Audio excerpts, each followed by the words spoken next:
শীত মানেই হচ্ছে নানা পিঠাপুলির আয়োজন। তো অন্যান্য পিঠার মধ্যে ভাপা পিঠা হচ্ছে শীতকালের একটু অন্যতম মজার খাবার। এই শীতের সকালে গরম, গরম ভাপা পিঠার তুলনাই হয় না। তো আজকে আমি ২ কাপ চালের ভাপা পিঠা বানিয়ে দেখাবো। তো বেশি বানাবো না যেহেতু লোক সংখ্যা কম। তো এটা বানানো খুবই সহজ, প্রতিদিনই বানানো যায়। তো সেইজন্য ২ কাপ করে বানালে অনেকগুলো করে পিঠা হয়। তো আমি আজকে এই যে গুড় নারিকেল দিয়ে ভাপা পিঠা বানানো দেখাবো তোমাদের। তোমরা দেখেছো ১ম এ আমি ২ কাপ আটা নিয়েছি। চালের গুঁড়া সরি, এখানে আমি আতপ চালের গুঁড়া নিয়েছি। শুকনো আতপ চালের গুঁড়ো। তো এটা দিয়ে আমি ভালোভাবে খুব সুন্দরভাবে পানিটা দিয়ে ভালোভাবে মেখে নিলে এটা পিঠা বানানোর সবচেয়ে মোস্ট ইম্পোর্টেন্ট বিষয় হলো তুমি যেই গুঁড়া দিয়ে করো কোনো সমস্যা নাই। কিন্তু পানিটা দিয়ে খুব ভালোভাবে মেখে তারপরে এটাকে চেলে নিতে হবে।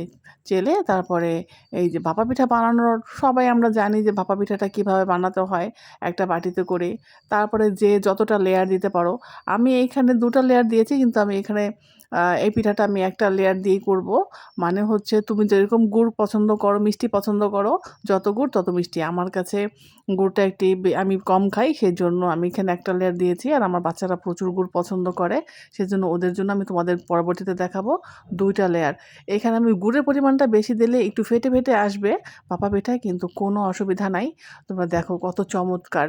আর আমি এখানে কেক বানানোর বা বাটিতে করে ভাপা পিঠা বানিয়ে দেখাবো।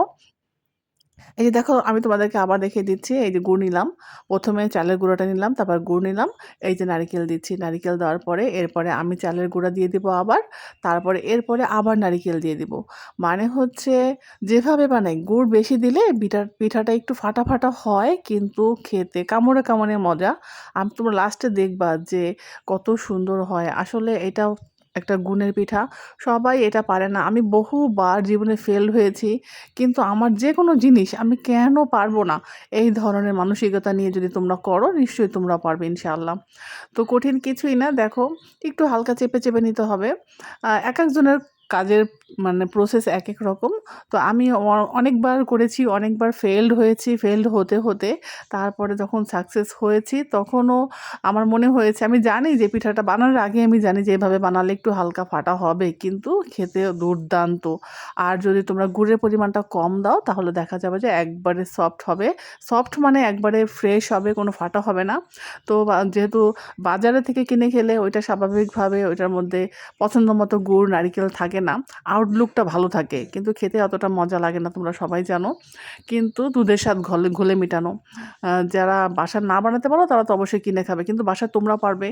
আমি যদি পারি এত সহজে তোমাদের দেখিয়ে দিলাম আমার ভিডিওটা তোমরা ফুল দেখবে, দেখার পরে আমি বলতে পারি যে এই পিঠাটা নিশ্চয়ই তোমরা নিজেরা বানাতে পারবে। দেখো পিঠা বানানো শেষ। কত চমৎকার! এই যে আমি একটা পিঠা ভেঙে দেখাচ্ছি তোমাদেরকে। মানে ভেতরে শুধু নারিকেল আর মিষ্টি গুড়। এত মজাদার! তো আজকে আমার ভাপা পিঠার রেসিপিটা তোমাদের কাছে কেমন লাগলো? ভালো লাগলে অবশ্যই জানাবে। আজকে তোমরা ভালো থেকো, সুস্থ থাকো। আমাদের জন্য দোয়া রেখো। আল্লাহ